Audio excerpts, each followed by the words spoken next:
Vamos entonces a continuar con nuestra miniserie, es una miniserie del mensaje a las 7 iglesias, mis hermanos, ¿sí? El tema 3 que hoy traigo para usted es el tema que le titulé, No niegues mi fe, no niegues mi fe. El texto base que vamos a estudiar hoy, mis hermanos, va a ser el libro de Apocalipsis, capítulo 2, de los versículos 12 al 17. Cuando estamos hablando de negar la fe, mis hermanos, es válido preguntarnos ¿qué significa negar la fe? ¿Qué significa negar la fe? Esta pregunta, mis hermanos, plantea un par de cuestiones. En primer lugar, ¿es posible, mis hermanos, que un cristiano niegue verbalmente la fe cristiana? ¿Puede un cristiano verbal? Y que también renuncie a Cristo. Pero más bien podría hacerse como una pregunta, ¿no? ¿Usted cree o usted qué piensa? ¿Es posible que un cristiano niegue verbalmente la fe cristiana o que renuncie a Cristo? Sí, y lo vamos a demostrar con la palabra. Aunque hoy en día, mis hermanos, hay muchos que dirían que el cristiano nunca podría hacer tal cosa. Y que si así lo hiciera, ese cristiano, el negar la fe, entonces solo demostraría ese creyente, ese cristiano, que no fue realmente un cristiano. Eso es lo que argumentan algunos. Pero el Nuevo Testamento, mis hermanos, nos enseña que un cristiano sí es posible que niegue la fe. Los versículos de Hebreos 10, 38 y 39 dicen claramente que un creyente, un justo, puede cometer apostasía. Porque dicen estos versículos, mas el justo vivirá por fe, ¿sí? Y si retrocediere, no agradará mi alma, dice el Señor. Pero nosotros no somos de los que retroceden para perdición, sino de los que tienen fe para perseveración del alma. Eso dice Hebreos capítulo 10, verso 38 y 39. Además vemos ejemplos también, mis hermanos, de creyentes que renuncian a doctrinas básicas de la fe cristiana en el Nuevo Testamento. Y usted lo puede corroborar en casa, en la primera carta de Timoteo, en el capítulo 1, verso 18 al 20, de cómo Pablo habla de Himeneo y de Alejandro, ¿verdad? Que dice que los entregó porque ellos se desviaron de la fe. Segunda carta a Timoteo 2, 17 y 18, vuelve a hablar una vez más de Himeneo, pero ahora agrega a Fileto, fíjese. Hombres que renunciaron a la fe, que negaron la fe. Otra cuestión, mis hermanos, que plantea esta pregunta es si un cristiano puede negar la fe cristiana de otras maneras, ¿verdad? Lo puede negar hablando, lo puede negar diciéndolo, pero hay otras maneras de cómo negarlo. El Nuevo Testamento, mis hermanos, nos dice que sí existe otras maneras. De hecho, de eso se trata el versículo de primera carta a Timoteo. Si gusta buscarlo así rápidamente, si no yo se lo leo. Primera carta de Timoteo 5, versículo 8, dice, porque si alguno no provee para los suyos, ¿y quiénes son los suyos? Los de nuestra casa, ¿verdad? Así nuestros padres vivan en casa, son los nuestros, ¿sí o no? ¿Verdad? Nuestros hijos, nuestra esposa, nuestros familiares que viven en casa, dice ahí, porque si alguno no provee para los suyos y mayormente para los de su casa, fíjense qué tremendo, ¿no? Ha negado la fe. Entonces sí se puede negar la fe con los hechos, ¿verdad? Y es peor que un incrédulo. Pablo, mis hermanos, no está hablando de un cristiano que renuncie verbalmente a su fe, como ya lo vimos, ¿verdad? En esta ocasión, Pablo, en este contexto, está hablando de cristianos que cuidan de sus padres ancianos, por darle un ejemplo, ¿no? Hay cristianos que deben cuidar a sus padres, bueno, se supone, ¿verdad? Que ya son ancianos. La enseñanza del cristianismo, la fe cristiana, es honrar a nuestros padres, ¿sí o no? Descuidar a la madre viuda de uno o al no cuidar de ella sería negar lo que el cristianismo enseña. Estoy hablando del contexto de esta primera carta del capítulo 5, versículo 8. Ese es el contexto, mis hermanos. Está hablando de las mujeres viudas mayores de 70 años. Entonces, un hijo que sabe que su madre pues padece de necesidad y no cuida de ella, Están negando la fe. Un hijo cristiano, estamos hablando de gente cristiana, ¿verdad? Aquí hay gente cristiana. Bueno, espero que todos seamos cristianos, ¿verdad? Pero algunos dirían entonces que la posición de Pablo es que tal persona no puede ser cristiano, porque Pablo sigue diciendo que tal persona es peor que un incrédulo. ¿Cómo puede un cristiano ser peor que un no creyente, mis hermanos? ¿Cómo? El razonamiento de Pablo es que incluso los no creyentes generalmente cuidan de sus padres que están necesitados. Los no creyentes. Esto es algo que incluso el mundo no creyente reconoce que debe de hacer, que debe de cuidar de sus padres. Les estoy dando el ejemplo del contexto de primera carta de Timoteo 5. ¿Sí? Los no creyentes saben que deben de cuidar. Con más razón, los que somos creyentes tenemos que tener ese conocimiento, ¿verdad? De que tenemos que cuidar a nuestros padres, y más si son viudos y si ya son mayores de edad. ¿Sí? Lo que vemos aquí entonces, mis hermanos, es que un creyente puede vivir una vida que es incluso externamente tan inmoral también como el mundo en el que vivimos. De hecho, un creyente, mis hermanos, puede hacer cosas que incluso la mayoría de los no creyentes, ¿verdad?, no harían. Tenemos un claro ejemplo en ello en la primera carta a los Corintios, en el capítulo 5, en el verso 1 en adelante. En ese capítulo Pablo habla de un creyente, mis hermanos, que está teniendo una relación sexual con su madrastra. Usted ya lo ha leído, usted ya conoce esa parte de la Biblia, sí lo ha leído, ¿verdad? Y Pablo dice específicamente que ni siquiera los no creyentes los no creyentes, dice, de la inmoral corintio hacen eso. Dice Pablo, alguien que no conoce a Dios no hace eso, pero ustedes que son creyentes, ahí hay uno que está haciendo cosas inmorales, que se dice ser creyente y está haciendo cosas inmorales. Está negando la fe. Eso es negar la fe también. Al igual que el creyente que no se ocupa de las necesidades físicas de sus padres ancianos, mis hermanos, el creyente sexualmente inmoral es uno que metafóricamente lleva una señal que dice: mis acciones no coinciden con lo que soy. ¿Sí? O sea, es decir, yo digo ser cristiano, yo digo ser creyente, pero mis acciones dicen otra cosa. ¿Sí? Por sus acciones entonces niegan lo que dicen creer. ¿Hasta aquí estamos claros, mis hermanos? Pablo enseña lo mismo a Tito, y Pablo quiere que Tito reprenda a los cristianos que no viven como deberían. Por sus acciones niegan al Señor, y aunque dicen conocer a Dios, realmente con sus hechos demuestran lo contrario. Vaya por favor allí a la carta de Tito, capítulo 1, verso 13. ¿Lo tiene? Tito 1:13. Sí está en la Biblia, ¿eh? Tito 1:13. Cuando lo tenga, dígame amén.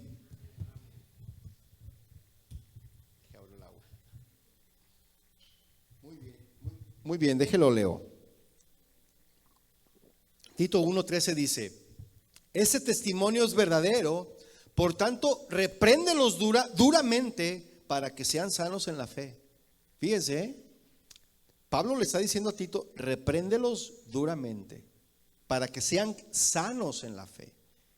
Entonces, en una iglesia que no hay disciplina, mis hermanos, no hay una fe sana. Pero cuando hay una iglesia donde se practica la disciplina, ahí puede haber una fe sana en la iglesia. ¿Sí? Dice el 14: no atendiendo a fábulas judaicas ni a mandamientos de hombres que se apartan de la verdad. Todas las cosas son puras para los puros, mas para los corrompidos e incrédulos nada les es puro, pues hasta su mente y su conciencia están corrompidas.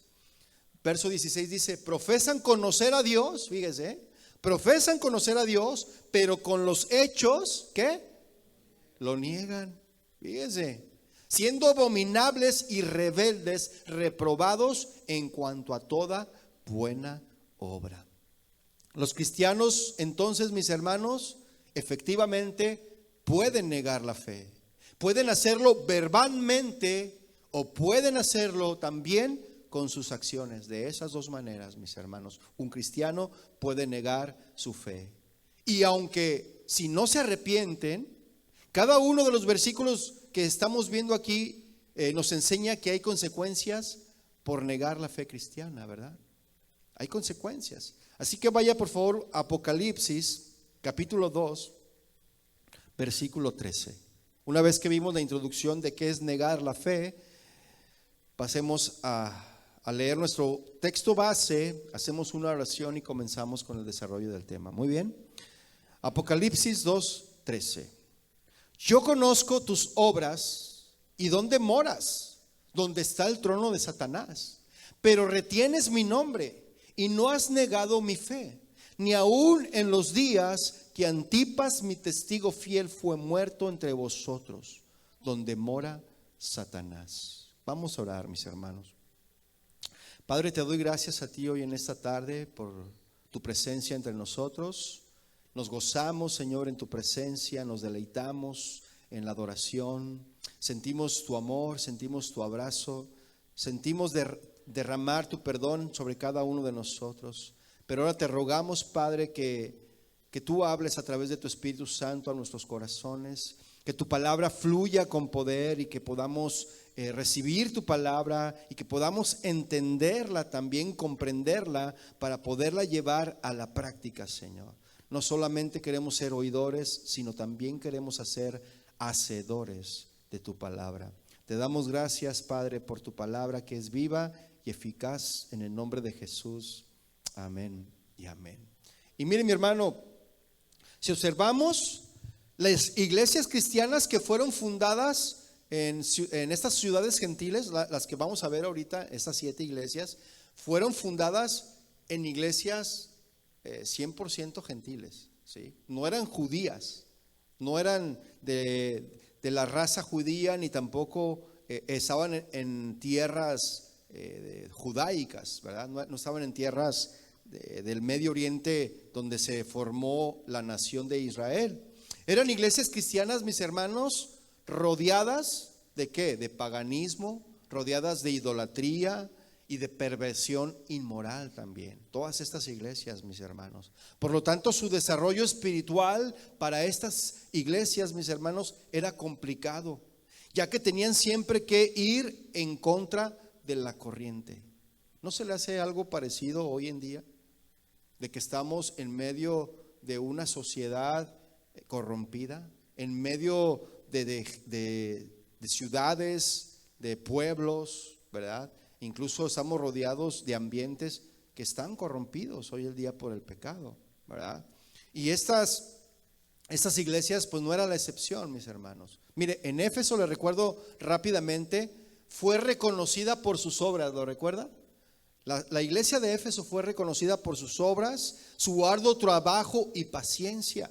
Pero el Señor Jesús les reprochó una cosa. ¿Cuál era el reproche que Jesús tenía para la iglesia de Éfeso? ¿Lo recuerda? Que había olvidado su primer amor, ¿verdad? Ese era el reproche. Y le dedicamos todo un tema de estudio a este mensaje, ¿verdad?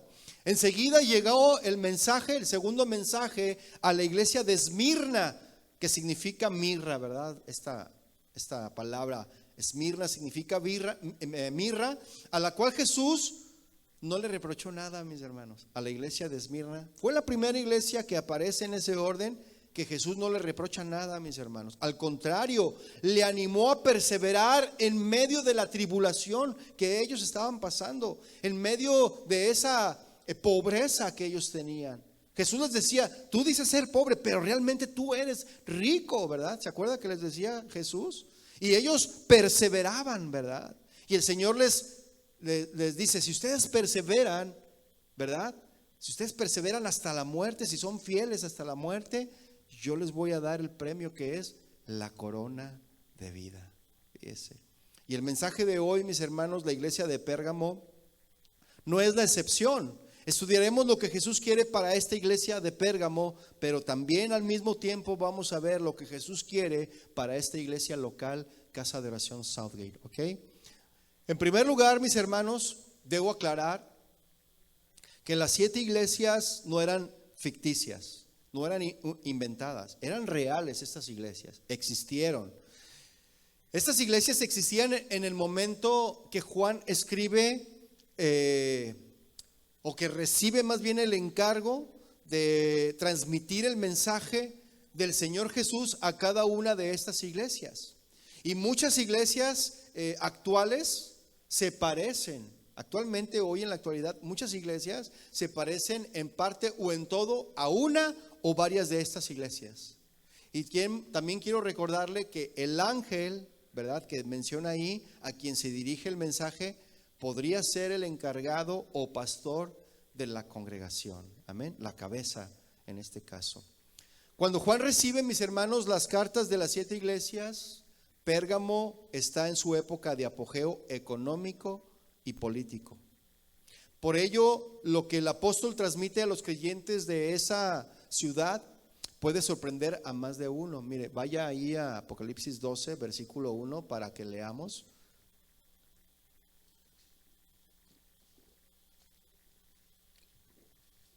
Apocalipsis 12, perdón. Apocalipsis 12. Dice: y escribe el ángel de la iglesia en Pérgamo. Pérgamo, mis hermanos. Pérgamo era la capital política de la provincia romana de Asia Menor. Cuando Juan escribió, le decía, Pérgamo ya había sido ciudad capital de la región por más de 300 años, mis hermanos. La ciudad era notable en su cultura, era notable en su educación. Tenía una de las más grandes bibliotecas del mundo. Esta ciudad de Pérgamo tenía una de las más grandes bibliotecas del mundo antiguo, con más de 200,000 volúmenes, 200,000 pergaminos, fíjese. Los hechos demuestran que Pérgamo se convirtió en una rica y poderosa potencia, conservando grandes colecciones de arte y siendo cuna de buenos bibliógrafos. La ciudad de Pérgamo. Pérgamo también era una ciudad extremadamente religiosa, mis hermanos. Tenían templos para los dioses grecolatinos como Dionisio, Atenea y Deméter. También tenían 3 templos dedicados, mis hermanos, a la adoración del emperador romano. Pérgamo tenía un gran altar dedicado a Zeus. Su aspecto era como el de un gran trono o una silla, ¿verdad? Y durante todo el día, todos los días del año, es decir, 24/7 y los 365 días, ¿verdad?, del año, se elevaba desde ese trono el humo de los sacrificios ofrecidos a Zeus, ¿sí? Y Zeus se le reconoce o se le conocía en esa época como el padre de los dioses y los hombres, mis hermanos. Era el rey de los dioses y él supuestamente supervisaba el universo. Era el Dios del cielo y era el Dios del trueno, Zeus, ¿sí? También en esa ciudad de Pérgamo, mis hermanos, había allí un gran templo a Esculapio. Este era un dios curandero, fíjese, Esculapio. Sus templos siempre estaban cerca de los hospitales y lo adoraban bajo la forma de una serpiente. ¿Usted ha visto ese símbolo de los hospitales? Que está una estaca y está una serpiente. Pues ese símbolo viene de ahí, mis hermanos, de la adoración al dios Esculapio, ¿sí? Había una escuela de medicina en ese templo de Pérgamo, y debido al famoso templo dedicado al dios romano de la sanidad, las personas enfermas y dolientes de todo el imperio romano se reunían en Pérgamo en busca de alivio, fíjese.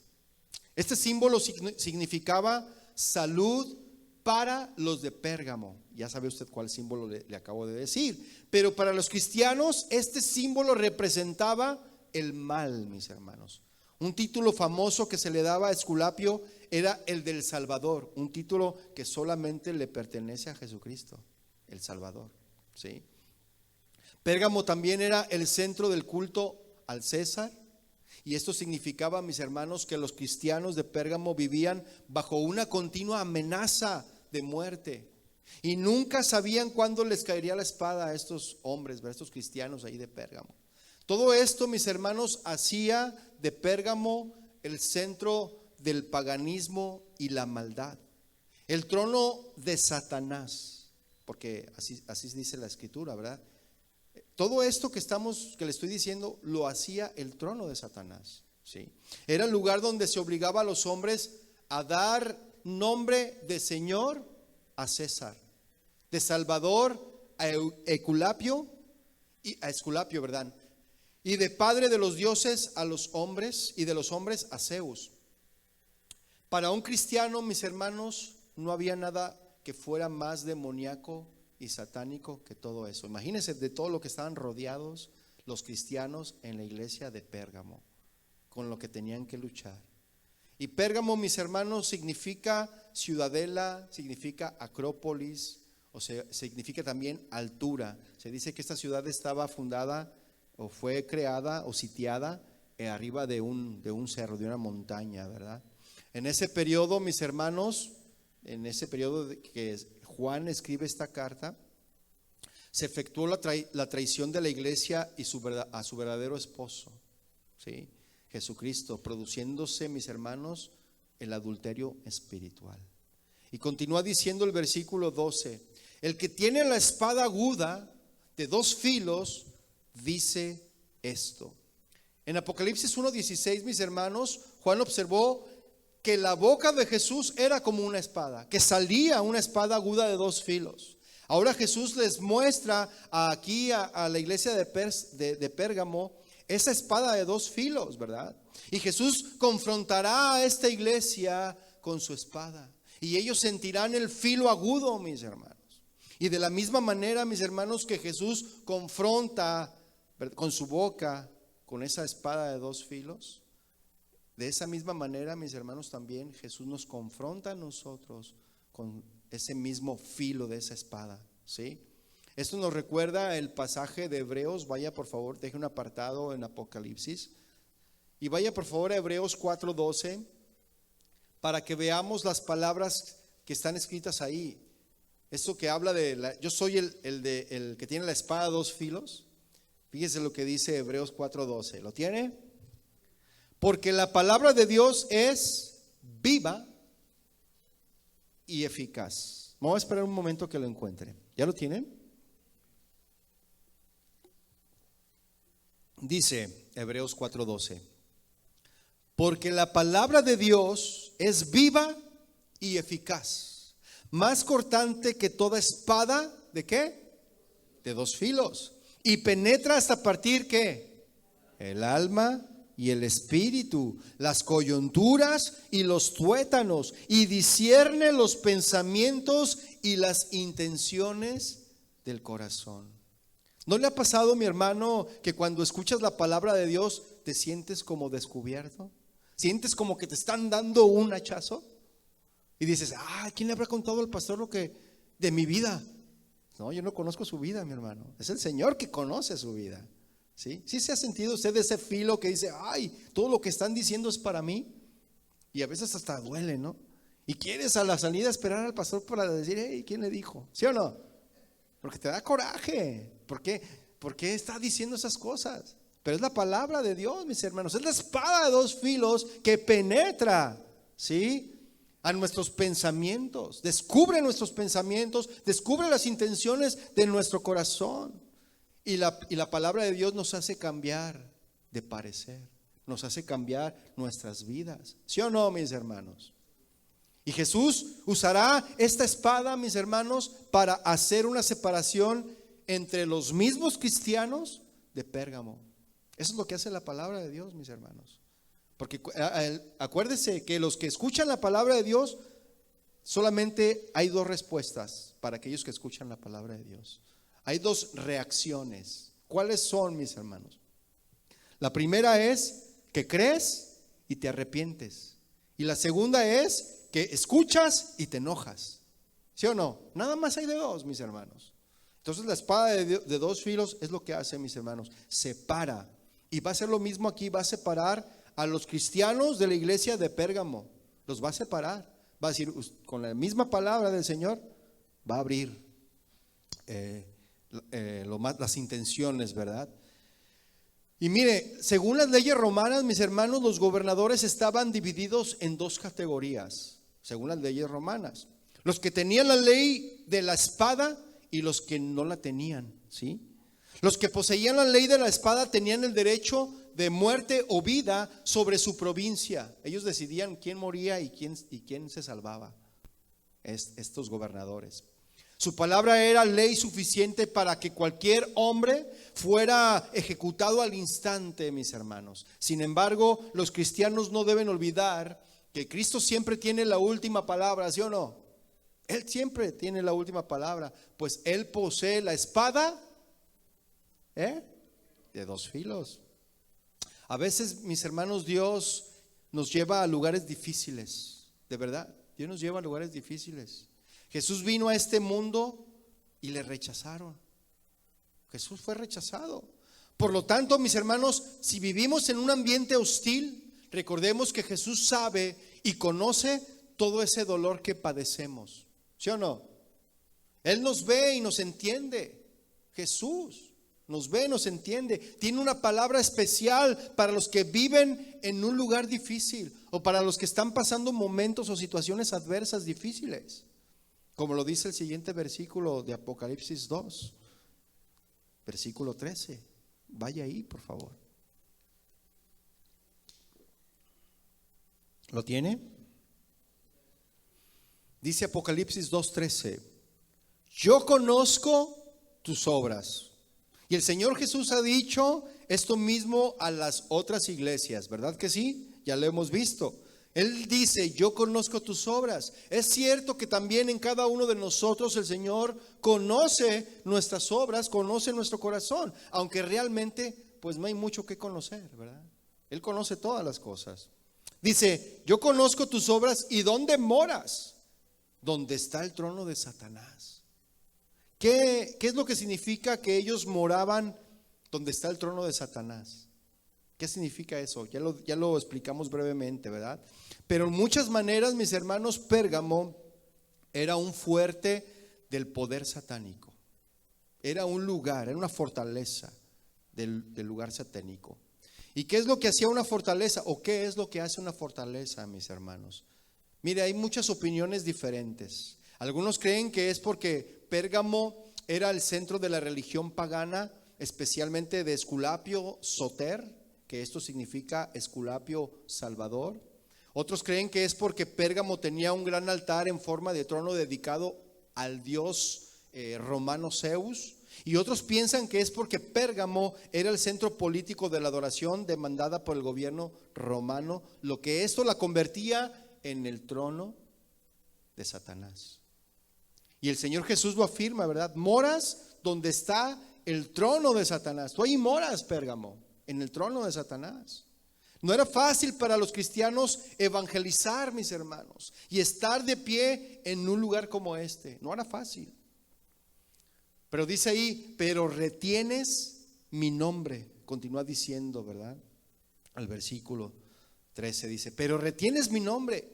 Y a pesar, dice, del hecho de que ellos vivían en una ciudad, mis hermanos, tan difícil, una ciudad muy difícil, los cristianos de Pérgamo retenían su fe en Jesús. Ellos la retenían. ¿Cuántos hemos estado en ambientes difíciles y hostiles, mis hermanos? No levante su mano, pero ¿cuántos de nosotros hemos estado en ambientes difíciles y hostiles? Ya sea en el trabajo, ¿verdad? Ya sea en la escuela, los que van a la escuela, ya sea con otros familiares en ambientes hostiles, ¿verdad? Ambientes no adecuados, donde la gente toma, dicen malas palabras, ¿verdad? Ya sea también en ciudades como Las Vegas, no por nada le llaman la ciudad del pecado, ¿verdad? Donde hay mucho casino, mucho desenfreno, mucha inmoralidad sexual, ¿verdad? Y tenemos, mis hermanos, ante todos estos ambientes, nosotros tenemos que soportar la burla. ¿Cuántos de aquí en su trabajo a veces se burlan de usted por ser cristiano? ¿Sí se burlan o no? ¿Se han burlado alguna vez de usted por ser cristiano? Soportar la burla, la provocación y también soportar la tentación, mis hermanos, ¿sí? Pero Jesús dijo, no ruego, eso fue lo que Jesús dijo, ¿verdad? Orando al Padre, Jesús les dijo, no ruego que los quites del mundo. Miren, mis hermanos, la oración de Jesús es no quitarnos del mundo. El Señor quiere que nosotros seamos luz de este mundo. Y Jesús decía, no ruego que los quites del mundo, sino que los guardes del mal. Y el Señor quiere guardarnos de todo mal, a cada uno de los que somos sus hijos, mis hermanos. Porque Jesús decía, no son del mundo, como yo tampoco soy del mundo. Jesús estaba en el mundo, nosotros estamos en el mundo, pero no somos del mundo. Y luego Jesús decía, santifícalos en tu verdad, tu palabra es verdad. Si usted quiere vivir en santidad, mi hermano, usted tiene que echarse un clavado siempre a las Escrituras. Siempre llenarse de la palabra de Dios, llenarse de la palabra de Dios, porque la palabra de Dios es Jesús representado ahí. Porque ¿qué dice Juan 1? El verbo, ¿qué dice? Se hizo carne. Y el verbo era con Dios. Y el verbo, la palabra, mis hermanos. Tenemos que llenarnos de la palabra, porque su palabra es verdad. ¿Sí? Y luego continúa diciendo, el verso 13 dice, pero retienes mi nombre, ¿verdad? Retener, mis hermanos. ¿Qué significa esta palabra retener? Esta palabra es una palabra griega, krateo.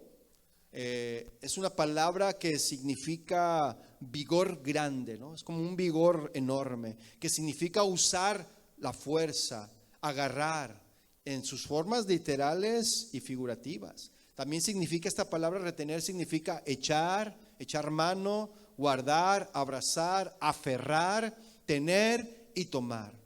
Por lo tanto, esto significa que ellos se aferraban al nombre del Señor, ¿verdad? Retienes mi nombre, se aferraban. Y la frase habla, mis hermanos, de una firme fidelidad al nombre del Salvador y del Señor Jesucristo. Amén. Y esta es una de las obras, mis hermanos, fundamentales en la vida de todo creyente. ¿Por qué, mis hermanos? Porque la persona que se aferre al nombre del Hijo de Dios nunca lo va a invocar en vano. Nunca lo vamos a invocar en vano, mis hermanos. Cuando hablemos verdad, no lo vamos a negar con nuestra conducta. Cuando nosotros hablemos, porque lo que le dije al principio, ¿verdad? Que tú puedes negar la fe.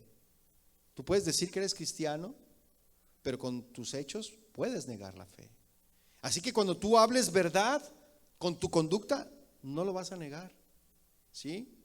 Es honrar a Dios al pensar, sentir, hablar y actuar. Es vivir, mis hermanos, una vida íntegra, una vida en integridad.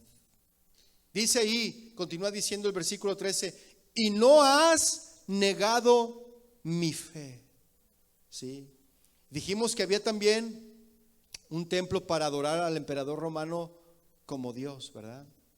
Y allí los romanos de Pérgamo, la gente que vivía ahí que no eran cristianos, coreaban y gritaban a una sola voz. Ellos decían, César es el Señor, César es el Señor. Ellos pregonaban, ellos clamaban eso todos los días, imagínense, mis hermanos. ¿Sí? Pero los cristianos de Pérgamo permanecían fieles, ¿sí? Confesando que solo Jesús es el Señor. Y Jesús, mis hermanos, alaba, reconoce a los cristianos de Pérgamo porque no negaron la fe en Él. Siempre, mis hermanos, es importante asegurarnos que la fe que retenemos es la fe que pertenece a Jesús. Amén. ¿Qué es la fe, mis hermanos? ¿Qué es la fe? Mire, si usted se va a Hebreos, usted va a decir, bueno, en Hebreos 11:1 dice que la fe es la certeza de lo que se espera, la convicción de lo que no se ve. Pero realmente la definición etimológica de la fe, ¿verdad? El diccionario lo define de la siguiente manera, mis hermanos. Es la creencia en, es la devoción a o confianza, eso es la fe. Es confianza en Dios, especialmente sin ninguna prueba lógica, ¿sí? La Biblia tiene mucho más que decir sobre la fe, mis hermanos, y nos pasaríamos hablando una serie completa para hablar acerca de la fe. Pero lo importante que es, ¿verdad? De hecho, es tan importante que sin fe, mis hermanos, no tenemos ningún lugar con Dios sin fe. Y es imposible agradar a Dios sin fe. Eso es lo que dice Hebreos 11:6, váyalo buscando y deje un apartado allí. La fe, mis hermanos, es la creencia en el Dios único y verdadero sin verlo realmente. Esa es la fe, sin ver a Dios. Creer en Él sin verlo. Porque mire, ¿qué dice Hebreos 11:6? ¿Ya lo tiene? Hebreos 11:6, ¿lo tiene?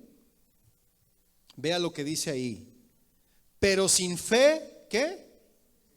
Es imposible agradar a Dios, porque es necesario que el que se acerca a Dios, ¿qué? Crea. Y creer es fe, mis hermanos. Fe es creer. Así que sin fe es imposible agradar a Dios, porque es necesario que el que se acerca a Dios crea que le hay. O sea, crea que Dios tiene, o sea, que tenemos que creer que Dios puede hacer cosas imposibles. Crea que le hay y que es galardonador de los que le buscan. ¿Sí? ¿Por qué tener fe entonces? Mire, Dios diseñó una forma de distinguir entre aquellos que le pertenecen a Él y quienes no. Y esto es a través de la fe, mis hermanos. Simplemente necesitamos fe para complacer a Dios. ¿Sí o no? Ahí lo estamos leyendo. Dios nos dice que le agrada que creamos en Él. ¿Sí o no? Aunque no lo podamos ver. Una parte clave de Hebreos 11:6, mis hermanos, nos dice que es, ¿qué? Galardonador, ¿verdad? ¿Qué es esta palabra galardonador? De los que le buscan. Esto no quiere decir que tenemos fe en Dios solo para obtener algo de Él. Eso no significa. Porque un galardón es un premio, es un regalo, ¿verdad? Eso es un galardón. Pero no le buscamos solamente para obtener ese premio. Sin embargo, Dios quiere bendecirnos a aquellos que son obedientes y que son fieles. Dios bendice a aquellos que son obedientes y fieles. Mire, vaya a primera carta de Pedro, capítulo 1, verso 8. Yo le voy a leer la traducción del lenguaje actual. Traducción lenguaje actual. Pero usted acompáñeme con su vista. Primera carta de Pedro, capítulo 1, verso 8. ¿Lo tiene? Dice ahí, ustedes, aunque nunca han visto a Jesucristo, ¿cuántos de aquí han visto a Jesucristo? Nadie, ¿verdad? Pero dice ahí, aunque ustedes nunca han visto a Jesucristo, ¿qué dice? Lo aman y creen en Él. Y tienen una alegría tan grande y hermosa que no puede describirse con palabras. Versículo 9 dice, ustedes viven alegres porque ya saben que Dios los salvará. ¿Sí o no? Y por eso confían en Él. ¿Cuántos dicen amén? Mire, yo le doy un ejemplo. Por ejemplo, cuando un soldado está en la guerra y se encuentra en territorio enemigo, un soldado, solo tiene dos opciones: o abortar la misión o huir, ¿verdad? Es abortar la misión o huir, o la otra opción es seguir luchando hasta el final. Son dos opciones cuando te encuentras en territorio enemigo, un soldado. En nuestro tiempo vivimos, mis hermanos, en territorio del enemigo actualmente. Y el viernes ya platicábamos de cosas que están sucediendo en el ambiente espiritual, con ataques de argumentos, de filosofías, de creencias, de enseñanzas. Lo estaba platicando con mi hermano Miguel sobre cómo están atacando hoy a los niños en las escuelas con respecto a su sexualidad, ¿sí? Y ese es un territorio del enemigo, mis hermanos. Y nosotros como padres tenemos que luchar como soldados fieles esa guerra, esa batalla, ¿sí? Porque si huimos de esa batalla, de esa guerra, vamos a perderla, mis hermanos. Y nuestros hijos van a crecer con otra doctrina, nos van a adoctrinar pensando que los niños pueden ser lo que ellos quieran. Me platicaba mi hermana que había un video de un niño que estaba dando ¿cómo se llama? Cuando haces videos de YouTube y que les dices cómo hacer las cosas, tutorial, pero era un niño haciendo un tutorial de cómo maquillarse. Un niño, no niña, niño. Le estaba enseñando a otros niños cómo maquillarse. Y si usted va a las calles, mis hermanos, usted puede ver a hombres barbones maquillados. ¿Los ha visto o no? ¿Y sabe qué? Los cristianos, para eso para nosotros no debe de ser normal. Si usted lo ve como algo normal, usted ya se ha mezclado, usted ya se ha moldado al pensamiento de este mundo. Esa es nuestra guerra, mis hermanos. Esa es una de tantas, ¿sí? En nuestros tiempos, mis hermanos, vivimos en territorio enemigo. Tenemos ataques de muchos lados y persecuciones de muchas formas, mis hermanos. Vivimos en ciudades con un alto índice de criminalidad, de inmoralidad. Estamos rodeados de problemas también. Hay países en donde es muy difícil predicar el evangelio. Ya lo hemos visto. Pero lo importante en sí, mis hermanos, no es la maldad. Eso no es lo importante. Lo importante es si permanecemos fieles a causa de Cristo. Eso es lo importante. Permanecer fieles por la causa de Cristo. Yo le hago una pregunta a mis hermanos. Los problemas, las adversidades y situaciones desesperantes nos hacen renegar de Cristo. Y una de las cosas que ve el Señor Jesús, mis hermanos, es la fidelidad de sus discípulos en los momentos más difíciles. Pero déjeme decirle que hay cristianos que se dicen ser cristianos, que están entre nosotros, que ante la adversidad, ante situaciones difíciles, sí reniegan de Cristo. Y levantan su voz, como le decía, en vez de clamar, le reclaman a Dios. Le dicen: Señor, si tú eres Dios, veme, yo soy tu hijo, ve cómo estoy. Comienzan a reclamarle, como lo hizo Marta con Jesús cuando vio a María que estaba sentada a sus pies. Marta le reclamó a Jesús. La fe, mis hermanos, nos puede fallar a veces, pero debido a que es un regalo de Dios, mis hermanos, la fe dado a sus hijos, Él provee también tiempos de prueba, tiempos de dificultades, para demostrar que nuestra fe es real. Él permite todas esas cosas, mis hermanos, para ver si nuestra fe es real, si nuestra fe es verdadera, ¿sí? Él provee tiempos de pruebas, de dificultad, para demostrar que esa fe sea verdadera, para afilarla y fortalecerla, esa fe. Las pruebas son para eso, mis hermanos.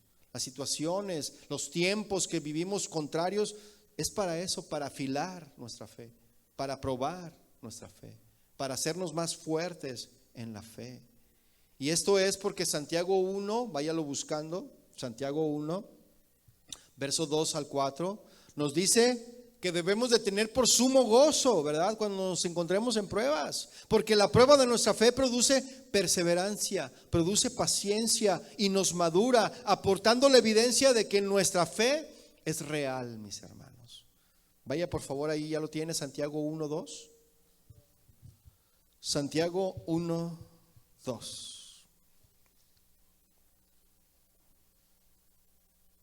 ¿Lo tiene? Dice: hermanos míos, está diciendo Santiago, ¿verdad? Se está dirigiendo a los hermanos, ¿verdad?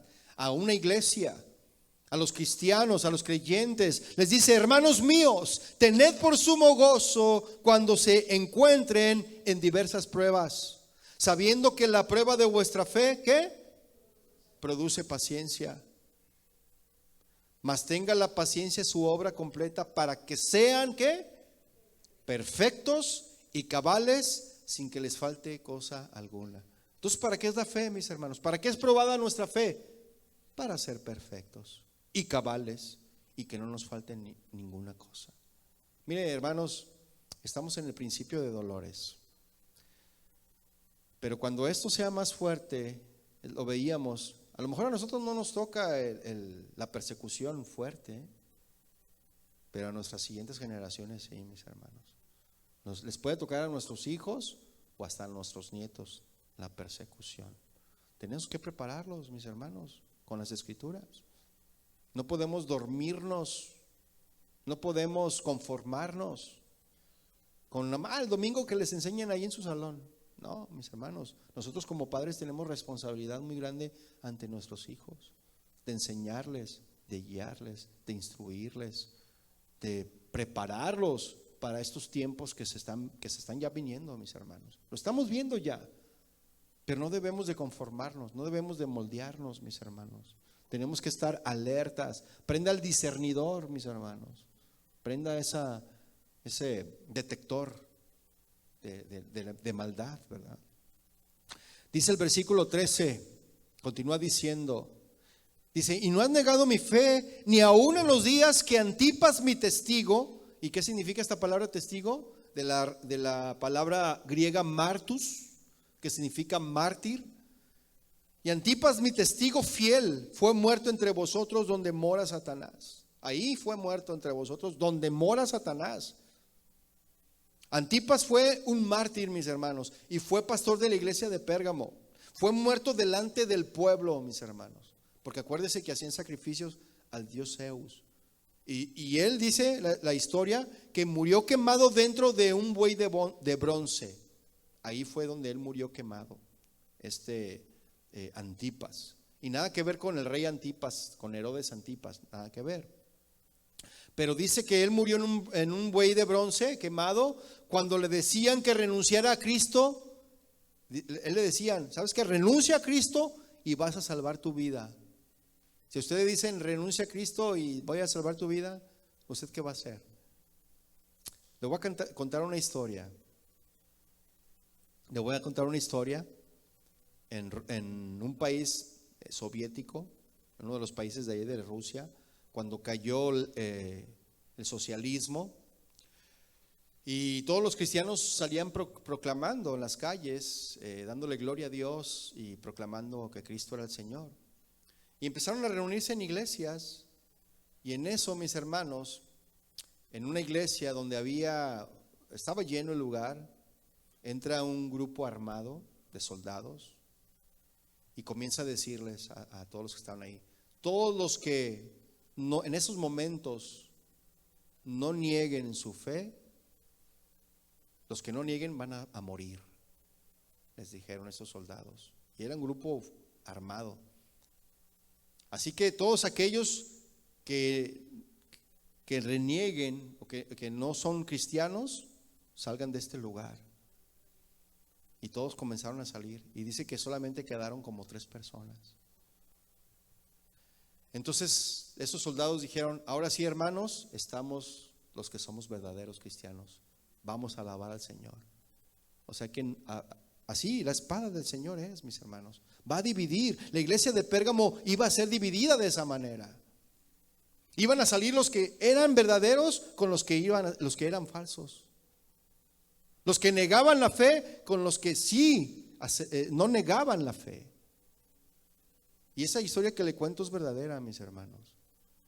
Casi toda la iglesia salió y solamente quedaron algunos. Y los soldados eran cristianos y dijeron, ahora sí estamos los que somos verdaderos cristianos, vamos a alabar. Y este hombre Antipas, entonces, él murió y él dijo, no, yo no voy a renegar de mi fe. Y él dijo, este Antipas dijo, si el mundo está contra Antipas, entonces Antipas está contra el mundo. Eso dijo este hombre. El único nombre, mis hermanos, que aparece de un fiel de la iglesia en Pérgamo es el de Antipas. Nada más, no aparece otro nombre. Nada más el de Antipas. Aparte de esta cita, mis hermanos, no hay ninguna otra mención acerca de él en las escrituras. Y Antipas, mis hermanos, vivía donde mora Satanás. Ahí vivía, o sea, en esa ciudad donde mora Satanás. Pero aún así, él estuvo firme en contra de los ataques y de la maldad a su alrededor, mis hermanos. Él cumplió el significado de su nombre. ¿Sabe qué significa el nombre de Antipas?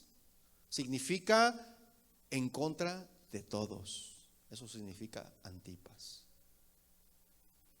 Y yo le voy a dar un ejemplo sobre esto. ¿Cuántos han escuchado la historia del salmón? ¿Usted sabe la vida del salmón cómo es? Esto ya lo vimos nosotros el martes que estuvimos ahí en el discipulado. Pero el salmón, mis hermanos, ellos nacen en unos ríos allá en Canadá, ¿verdad? Y ellos se trasladan, cuando una vez que nacen, pues se van al mar. Y ya estando en el mar, llega el ciclo en que ellos tienen que reproducirse, tienen que dar vida. Entonces, este salmón, o la vida de los salmones, tienen que ir en contra de la corriente, mis hermanos. Tienen que atravesar dificultades, tienen que atravesar adversidades. En el camino algunos mueren, cazados por osos, cazados por hombres. Algunos no llegan a su destino, mis hermanos.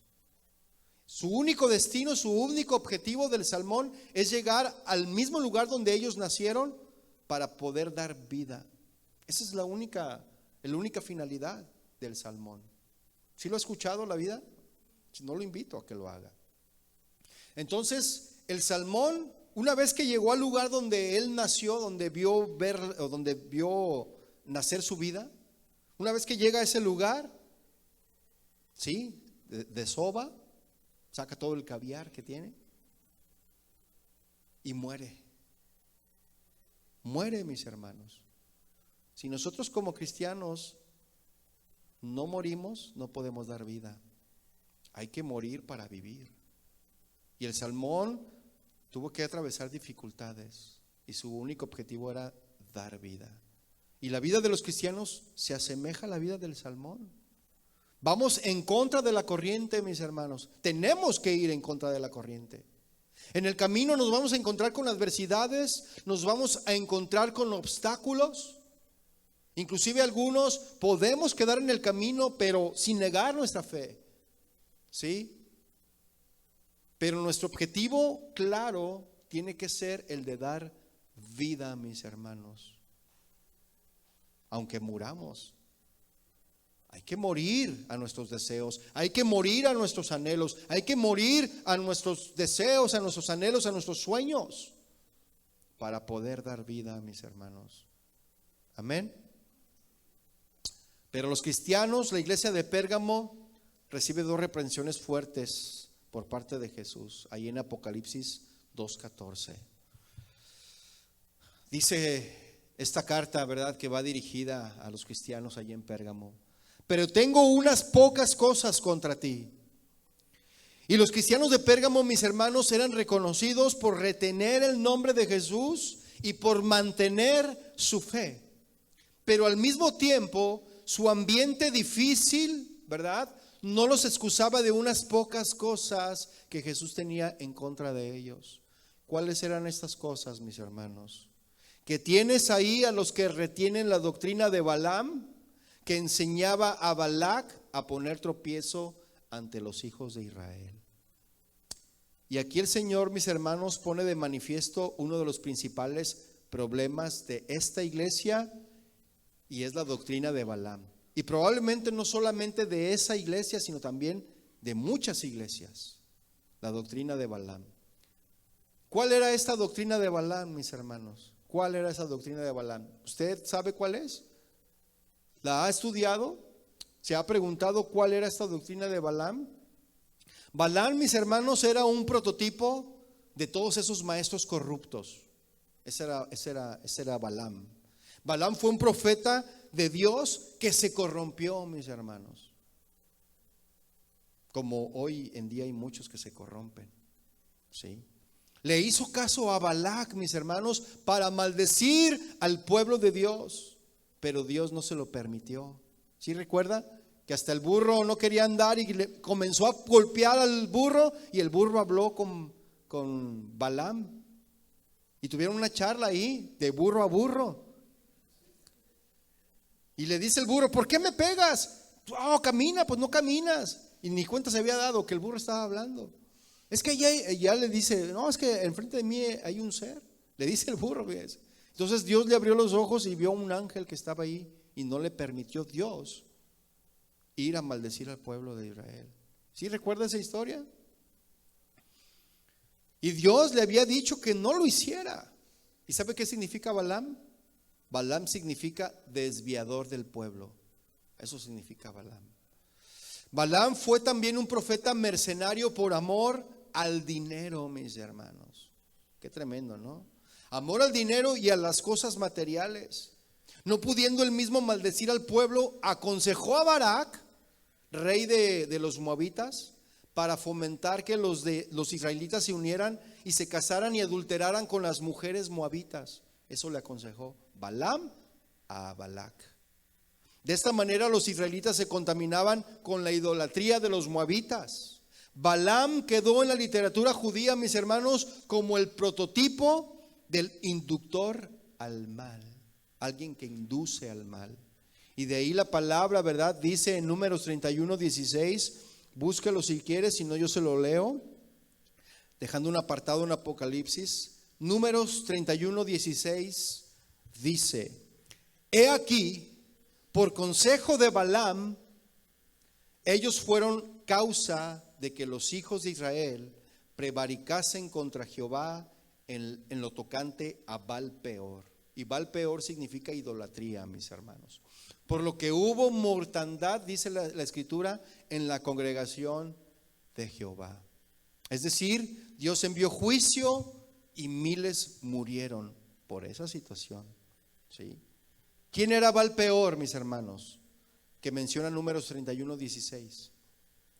Este era el dios moabita, adorado en el monte Peor mediante un culto obsceno y licencioso, es decir, que carecía de moralidad. Todo era relacionado a lo sexual, mis hermanos. Los israelitas durante su estadía en Sittim fueron seducidos por mujeres moabitas quienes adoraban a este dios. Y por sus características, la adoración a este dios pagano era a través de la promiscuidad y la lujuria. Eso era lo que Jesús le estaba diciendo a Pérgamo, que tenía esas cositas, esas cosas. En el caso de los israelitas, ellos fueron cautivados con lujuria por las hijas de Moab, quienes adoraban a dioses falsos. Y ahí mismo en Números nos indica que ellos cometieron fornicación con ellas. Vaya por favor a Números 25, verso 1. Números 25, verso 1. Yo le voy a leer la traducción del lenguaje actual. Números 25, 1. ¿Lo tiene? Dice: cuando estaban en Sittim, los israelitas tuvieron relaciones sexuales prohibidas con las mujeres moabitas. Ellas los invitaron a sus fiestas. Allí comieron juntos y adoraron a los dioses de los moabitas. Fue así como el pueblo de Israel adoró al dios Baal Peor. Y así acudió el pueblo a Baal Peor, y el furor de Jehová se encendió contra Israel. Fíjese. Pero el Señor se refiere aquí a una doctrina, ¿verdad? Estamos viendo una doctrina de Balaam. ¿Y qué es una doctrina? Doctrina es un conjunto de ideas o de enseñanzas, mis hermanos, o principios básicos defendidos por un movimiento religioso. Eso es una doctrina. Y esto quiere decir que en la iglesia de Pérgamo, mis hermanos, había una doctrina en operación para llevarlos a cometer adulterio espiritual. Adulterio espiritual a los cristianos. A tener una relación de lo santo con lo profano, como lo veremos más adelante. Las doctrinas erradas permitían al pueblo de Dios, mis hermanos, comer cosas sacrificadas a los ídolos y comer fornicación. ¿Sí? Y el exhorto del apóstol Pablo era el siguiente. Vaya por favor a la primera carta a los Corintios. Primera carta a los Corintios, capítulo 10, verso 19.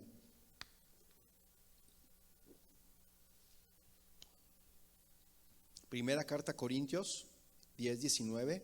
Y yo le voy a leer la Nueva Traducción Viviente, mis hermanos.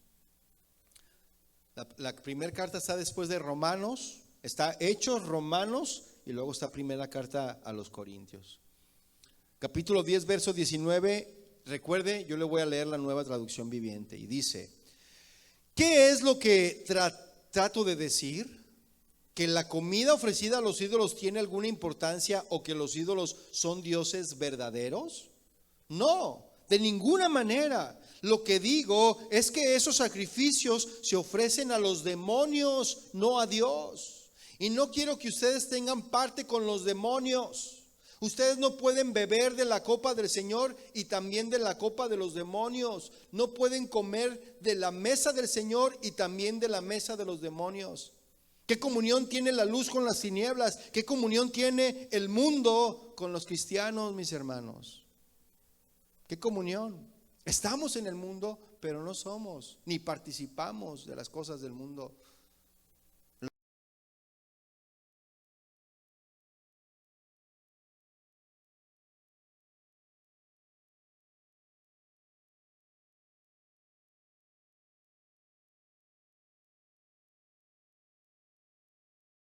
Así que si usted anda en esas cosas, yo también lo voy a regañar, hermano. No regañar, le voy a llamar la atención porque tenemos que habitar en santidad, mis hermanos. Tenemos que separar las cosas. No tenemos que corrompernos, como dice aquí. O sea, no puede comer de la mesa del Señor y también de la mesa de los demonios. No, mis hermanos. Ahora, si la iglesia en Pérgamo tiene a aquellos que retienen la doctrina de Balaam, esto muestra que tienen tendencia hacia la idolatría y también hacia la inmoralidad, mis hermanos. El sexo inmoral, mis hermanos, marcaba toda la cultura del antiguo imperio romano. Usted véalo. Todos aquellos que han ido al Vaticano ven que todas las figuras y todas las estatuas, todo es de lo mismo. Inmoralidad sexual. Está llena el Vaticano de todo eso. De esculturas de inmoralidad sexual. ¿Sí? Y simplemente, mis hermanos, se aceptaba, y la persona que vivía por los estándares bíblicos de pureza era considerada como extraña. Ah, este raro, mira, no hace lo que nosotros hacemos. Y hoy en día a alguien que se dice ser cristiano y trata de vivir conforme a las leyes, a los estatutos, a los principios bíblicos que marcan las escrituras, ¿verdad? Que Dios nos enseña, para el mundo somos raros, somos extraños. ¿Sí o no? Y somos atacados también. ¿Sí? Y somos vistos como cosa rara. Es lo que me decía el otro día mi hijo, porque pues allá en la calle andan ya maquillados barbones, ¿no? Ahora los raros vamos a ser nosotros, no ellos. Nosotros vamos a ser los raros, mis hermanos. ¿Sí? Y mire, para abstenerse de la fornicación en esa cultura, en verdad debías de nadar en contra de la corriente, así como lo vimos con el salmón, para no caer en la tentación. Y hoy en día, mis hermanos, los jóvenes, se les hace extraño escuchar a una jovencita o a un jovencito decir que se está cuidando para llegar virgen al matrimonio. Y se les hace extraño, ¿cómo? ¿Tú a tu edad? No, yo a tu edad yo ya no soy virgen. Y se burlan y les hacen bullying. ¿Sí o no, mis hermanos? Así está hoy en día. Apocalipsis 2:15 dice: y también tienes a los que retienen la doctrina de los nicolaítas, la que yo aborrezco, dice el Señor. Eso mismo se los dijo a los de Éfeso, ¿verdad? Pero ellos les dijo, tú la rechazas, les dijo a Éfeso, ¿verdad? Dios le decía que aborrece la doctrina de los nicolaítas, pero en cambio Pérgamo le dice que retiene la doctrina de los nicolaítas. La palabra nicolaita proviene del vocablo nicolaísmo, mis hermanos. Se compone de dos palabras: nico, que significa dominio, significa guiar, significa conquistar, y laos, que significa pueblo, gente. Y de aquí se derivan estos sinónimos, estas palabras sinónimas: guiar al pueblo, conquistar a la gente, dominio sobre el pueblo. Eso significa nicolaita o nicolaísmo. El nicolaísmo, mis hermanos, es la mezcla del cristianismo con paganismo. Ese es el nicolaísmo. Las mezclas, mis hermanos, del cristianismo con el paganismo, donde se conquistó a la gente y se inició el adulterio espiritual. Es la mezcla pagana donde se intercala lo santo con lo profano, la palabra de Dios con la idolatría, mis hermanos. Al final, el clero gobierna el pueblo a su antojo. Y el clero es nicolaita, mis hermanos, que enseñorea sobre la heredad de Dios. Y de acuerdo a lo que el apóstol Juan escribió a la iglesia de Pérgamo, era una realidad que esta doctrina ya estaba infiltrada, mis hermanos, y enraizada entre las iglesias de Cristo. Y yo creo que también hoy en día sigue eso, mis hermanos. Ya había cristianos contaminados o personas que estaban encubiertas contaminando y corrompiendo a la iglesia. Y sabe una cosa, Pedro advirtió y escribió de ellos diciendo lo siguiente en segunda de Pedro, vaya por favor ahí, dejando un apartado. Segunda de Pedro 2:1. Pedro 2:1. ¿Ya lo tiene? Segunda de Pedro 2:1. Dice: pero hubo también falsos profetas entre el pueblo, como habrá entre vosotros falsos maestros que introducirán encubiertamente herejías destructoras y aún negarán al Señor que los rescató, atrayendo sobre sí mismos destrucción repentina. Verso 2 dice: y muchos seguirán sus disoluciones, por causa de los cuales el camino de la verdad será blasfemado. Fíjese. 3, y por avaricia harán mercadería de vosotros con palabras fingidas. Pues ya las escrituras lo estaban hablando, lo estaban diciendo, y hoy en día eso se está practicando. Sobre los tales ya de largo tiempo la condenación no se tarda, dice, y su perdición no se duerme. O sea que el Señor va a traer el pago para esos que pervierten, mis hermanos. Yo le hago una pregunta: ¿dónde están los nicolaitas hoy en día? ¿Dónde? Los nicolaitas, mis hermanos, son todas aquellas personas que se han apartado de la verdad, de la verdad de Dios. Esos son los nicolaitas, los que se han apartado de la verdad de Dios y han echado a un lado las verdades y las enseñanzas y doctrinas de la Biblia, volviéndose a sus propias fábulas, mis hermanos, suavizando el evangelio a su conveniencia para ganar beneficios y que el rebaño se pierda. No les importa el rebaño con tal de obtener ganancias. Esos son los nicolaitas. El mundo está lleno de ellos, mis hermanos. Jesús dijo: por sus frutos los conoceréis. Y hoy en día un gran número de iglesias en el mundo, mis hermanos, ha caído en la red de los nicolaitas. El engaño es global, mis hermanos, y cada vez es mucho más y más y más fuerte el engaño de los nicolaitas. Y hay una advertencia para estos tiempos peligrosos, mis hermanos. El problema de las falsas enseñanzas, mis hermanos, de las falsas doctrinas y el espíritu de los ministros y maestros nicolaitas fue predicho que iba a aumentar en el fin de los días, en estos últimos días, iba a aumentar. El apóstol Pablo lo advirtió, mis hermanos, y vaya por favor a primera carta de Timoteo, capítulo 4, verso 1. Primera de Timoteo 4, 1. ¿Lo tiene? Dice: pero el Espíritu dice claramente que en los postreros tiempos algunos que apostatarán de la fe, negarán la fe, escuchando a espíritus engañadores y a doctrinas de demonios.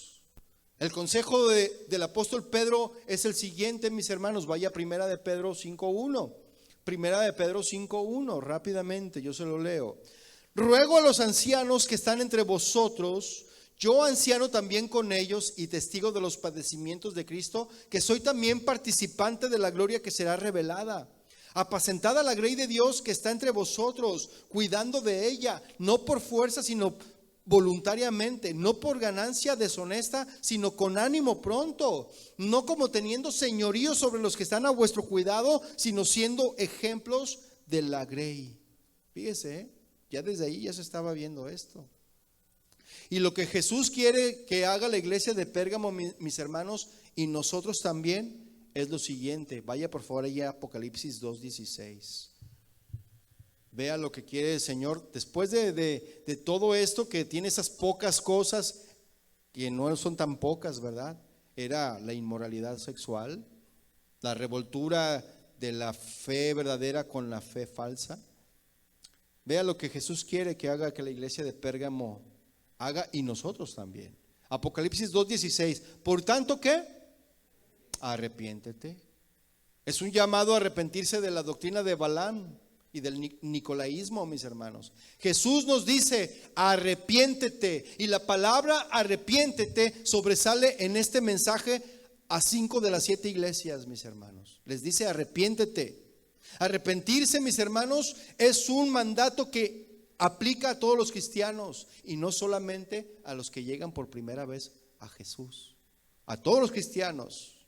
Dice, arrepiéntete, pues si no, vendré a ti pronto y pelearé contra ellos con la espada de mi boca. ¿Verdad? Y vea lo que dice Apocalipsis 2:17. El que tiene oído oiga lo que el Espíritu dice a las iglesias. El Espíritu Santo nos está hablando como iglesia, mis hermanos. Y note que habla en plural, ¿verdad? A las iglesias. No solo a la iglesia de Pérgamo, sino a cada una de las iglesias donde hay cristianos, ¿verdad? Que están coqueteando con el mundo. Porque hay cristianos que coquetean con el mundo y con esa doctrina que le acabo de mencionar. Sin importar en qué parte del mundo se encuentre su congregación. Pues el Señor aborrece esto, mis hermanos. Tanto es así que el Señor dice, pelearé con la espada de mi boca. El peligro de las falsas enseñanzas, mis hermanos, y de la conducta inmoral aún ronda en las iglesias de hoy en día. Pero también lo hace el peligro de permitir las falsas enseñanzas y la inmoralidad, como sucedía en los tiempos con los cristianos ahí en Pérgamo. Y continúa diciendo el versículo 17, al que venciere daré a comer del maná escondido. ¿Cuál es ese maná escondido, mis hermanos? Un alimento espiritual como el agua de vida o el fruto del árbol de la vida. Eso es el maná escondido, mis hermanos. Al que venciere al espíritu de adaptación a la falsa enseñanza y a la inmoralidad, al que venciere a la inmoralidad y al espíritu de la falsa enseñanza, recibirá el maná escondido. Y esta es, mis hermanos, la perfecta provisión de Dios, el verdadero pan del cielo. ¿Quién es el verdadero pan del cielo? Jesús. Porque Jesús dijo, de cierto os digo, no os dio Moisés el pan del cielo, mas mi Padre os da el verdadero pan del cielo. Porque el pan de Dios es aquel que descendió del cielo y da vida al mundo. Y le dijeron, Señor, danos siempre de este pan. Jesús les dijo, yo soy el pan de vida. El que a mí viene nunca tendrá hambre, y el que en mí cree no tendrá sed jamás. El verdadero pan de vida es Jesús. Él es el verdadero alimento, mis hermanos. Amén. Y el verso 17, usted se preguntará por qué el Señor le habla a la iglesia de Pérgamo lo siguiente. Dice, y le daré una piedrecita blanca. Le dice, ¿sí lo está viendo ahí? Las piedrecitas blancas, mis hermanos, había blancas y piedras negras también. Y se usaban en la antigüedad. Los griegos las usaban la blanca para votar y la negra para condenar. Cuando emitían un juicio le daban al reo una piedrecita. Si era negra, era culpable a los reos. Y si era blanca, era inocente y salía en libertad. Miren, los que venimos de México, usted recordará cuando se hace el servicio militar, que es obligatorio para los hombres, varones mayores de 18 años, es obligatorio, recién cumplidos. Entonces, tú tenías que inscribirte para hacer tu servicio militar y hacían un sorteo. ¿Cuántos recuerdan eso? Para que no me deje mentir, no me deje solo, hermano. Y en ese sorteo decían, si salía bola blanca, ¿qué era? Te tocaba marchar, ¿no? Te tocaba hacer el servicio obligatorio militar. No, si salía bola blanca era al contrario, ¿verdad? Te perdonaban. O sea, no te tocaba marchar, pero si se te salía bola negra, marchabas. Marchabas literal, ¿no? Te tocaba hacer el servicio militar. Y eso es lo que se usaba en la antigüedad, las piedrecitas blancas. Es de esto, mis hermanos. ¿Sí? Ahora bien, fíjese en esto. Lo más probable es que el Señor le diera a entender a algo que ellos en su tiempo conocían muy bien. Esto de la piedrecita. Y era que una piedrecita blanca podía ser un boleto a un banquete. ¿Cuántos quieren tener ese boleto al banquete, mis hermanos? ¿Sí? Una señal de amistad o una señal de absolución en un tribunal de justicia. Eso significaba la piedra blanca. Jesús pudo tener cualquiera de estos significados en mente, pero lo menos que sabemos es que tenían la seguridad de la bendición. Eso es lo que sabemos, mis hermanos. Dice, y en la piedrecita escrito un nombre nuevo, el cual ninguno conoce, sino aquel que lo recibe. Wow, ¿no? Qué tremendo, ¿no? Mire, dice Filipenses 3:20, mas nuestra ciudadanía está en los cielos, de donde también esperamos al Salvador y al Señor Jesucristo, el cual transformará el cuerpo de la humillación nuestra para que sea semejante al cuerpo de la gloria suya, por el poder del cual puede también sujetar a sí mismo todas las cosas. Y ya para concluir, mis hermanos, porque ya veo que tiene hambre. En Cristo también nosotros somos perdonados, ¿sí o no? Hechos libres. También tendremos acceso a la ciudad celestial, mis hermanos, pues somos ciudadanos de esa ciudad celestial. A los vencedores, el Señor también nos dará una piedrecita blanca con un nombre escrito que nadie conoce, ¿sí? Sino el que lo recibe. Cada uno de nosotros tiene un sello especial, mis hermanos. El Señor, Él puede cambiarnos el nombre, ¿sí o no? Mire, le cambió el nombre a Abraham. En vez de ser Abraham, era Abraham después, ¿no? Le cambió el nombre a Jacob. Era Jacob el que suplanta, el tranza. Se lo cambió por Israel, el que pelea con Dios. A Simón le cambió el nombre y le puso Pedro. Y a nosotros nos puede cambiar el nombre. Me acuerdo, uno de mis hijos tuvo un sueño y dice que Dios le cambiaba el nombre. Y le cambiaba el nombre por Jonás. Que le hablaba Jonás, Jonás, porque a él no le gustaba su nombre. No le gusta su nombre, porque es un nombre que no tiene un símbolo, un significado bíblico. Y él tenía esa preocupación cuando era niño. Y Dios le habló en un sueño, le dijo que le cambiaba el nombre de Jonás. ¿Sabe qué significa Jonás? Significa paloma. ¿Ah? Es algo tremendo, mis hermanos. Dios puede cambiarnos el nombre. ¿Qué nombre tiene usted allá en el cielo? ¿Qué nombre tendrá usted allá en el cielo? Lo único que tenemos que hacer, mis hermanos, es no negar nuestra fe en el Señor. Es lo único que no tenemos que hacer, negar nuestra fe. La historia y la experiencia también nos dicen que si un cristiano se enfrenta a la persecución por su fe, es ciertamente posible que niegue su fe. Los cristianos pueden negar la fe, pueden hacerlo verbalmente, como le dije, o pueden hacerlo también con sus acciones, ¿sí? Pero cada uno, ¿verdad? Verá las consecuencias de sus actos, ¿sí? Tanto en esta vida como en el tribunal de Cristo. Póngase de pie, mis hermanos, vamos a orar. Yo quiero invitarle que cierre sus ojos. Señor, te damos gracias a ti hoy en esta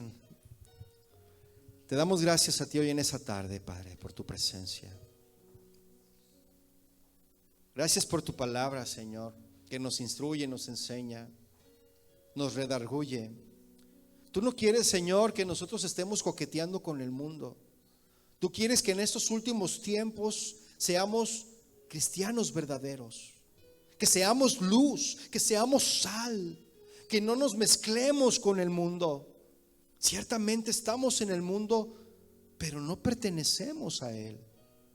Tú rogaste a tu Padre, Señor, que nos apartara del mundo. Y ser apartado para Jesús es vivir en santidad. Eso significa ser apartado, es ser santo.